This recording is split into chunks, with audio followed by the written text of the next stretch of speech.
안녕하세요. 오늘 여러분과 함께 깊이 파볼 주제는 바로 화장품학의 핵심 내용입니다. 네, 안녕하세요. 미용사 시장 관련 자료들을 보면서요. 화장품이 대체 뭔지, 성분은 뭐고, 종류는 또 왜 이렇게 많은지 이런 것들 좀 쉽고 명쾌하게 정리해 보려고요. 네, 좋습니다. 이게 매일 쓰는 거지만 또 파고들면 은근히 복잡하거든요.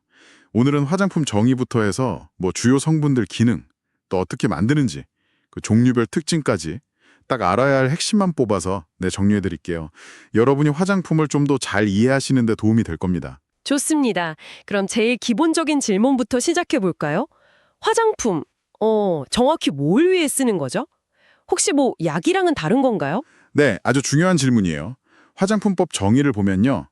화장품은 인체를 청결, 미화해서 매력을 더하고 용물을 밝게 변화시키거나 피부, 모발의 건강을 유지 또는 증진하기 위해 쓰는 물품이에요. 아, 건강 유지 증진까지. 네, 여기서 핵심은 질병의 진단, 치료, 경감, 처치 또는 예방, 그러니까 양리적인 효과를 목적으로 하진 않는다는 거죠. 아, 약은 아니군요.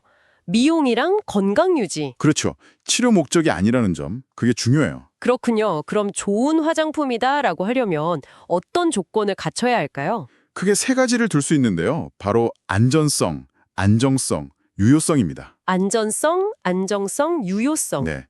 여기서 특히 안정성이라는 건 제품이 유통되거나 보관하고 사용하는 동안에 내용물이 변하거나 분리되지 않고 처음 상태를 잘 유지하는 능력을 말해요. 아, 변하면 안 된다. 네, 그렇죠.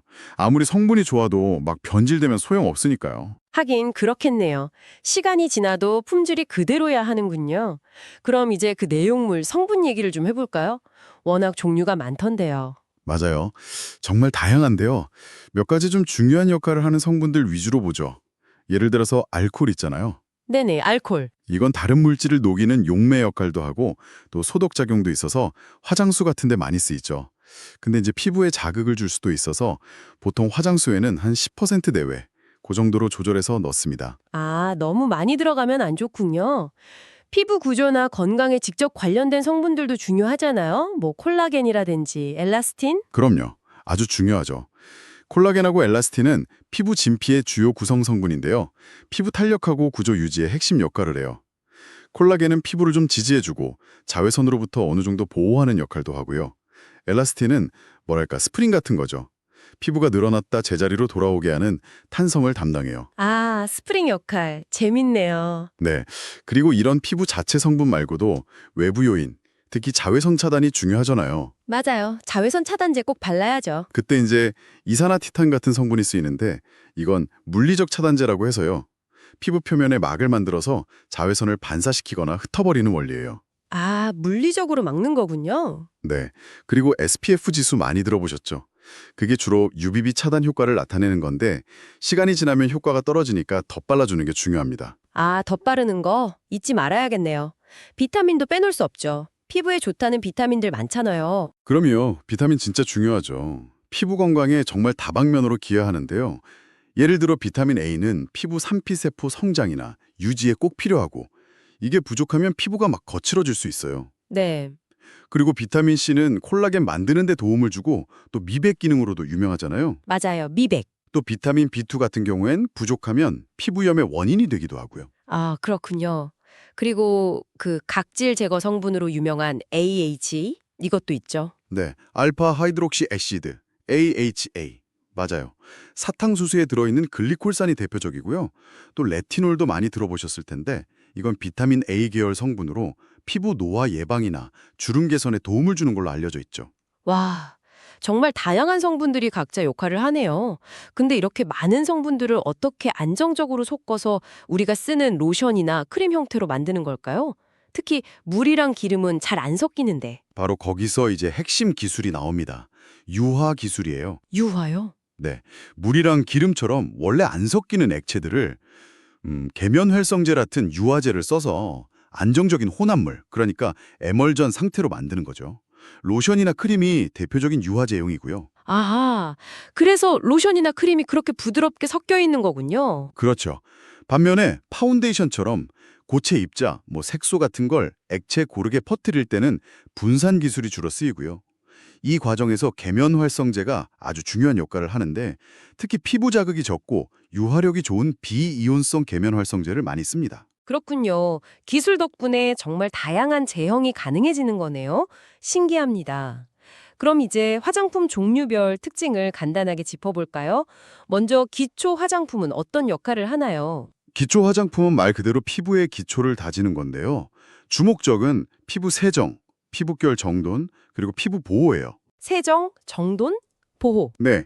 예를 들어 화장수, 토너는 세안 후에 남은 노폐물을 닦아내고 피부결을 정돈해주면서 수분 공급도 하고 피부의 pH 균형을 맞춰주는 역할을 하죠.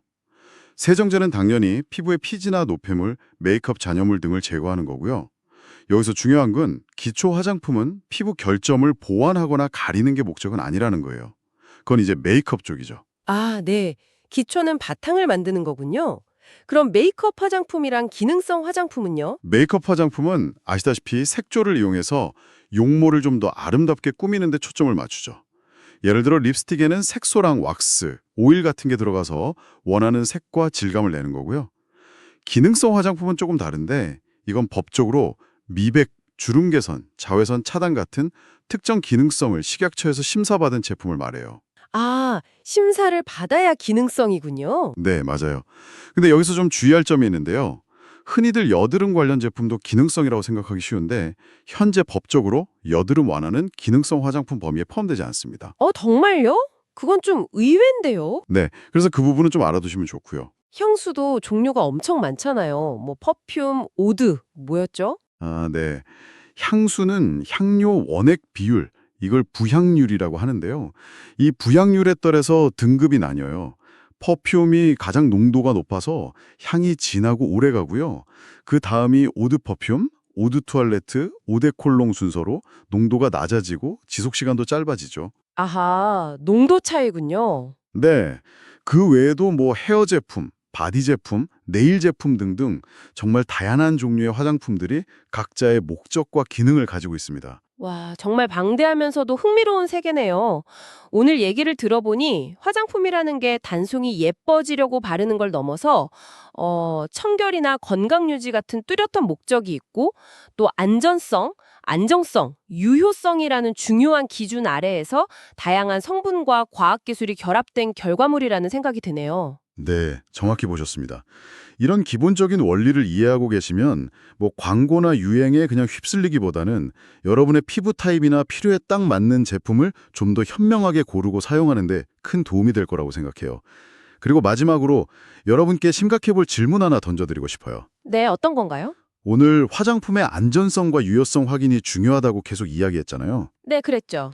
그럼 앞으로 기술이 더 발전한다면 이런 효과나 안전성을 지금보다 훨씬 더 정확하고 또 신뢰도 높게 검증할 수 있는 어떤 새로운 방법들이 등장하게 될까요? 오, 흥미로운 질문인데요. 미래의 화장품 평가 기술이라. 고민해볼 만한 주제네요. 오늘 저희와 함께 화장품의 세계를 이렇게 깊이 탐구해 주셔서 정말 감사합니다. 네, 들어주셔서 감사합니다.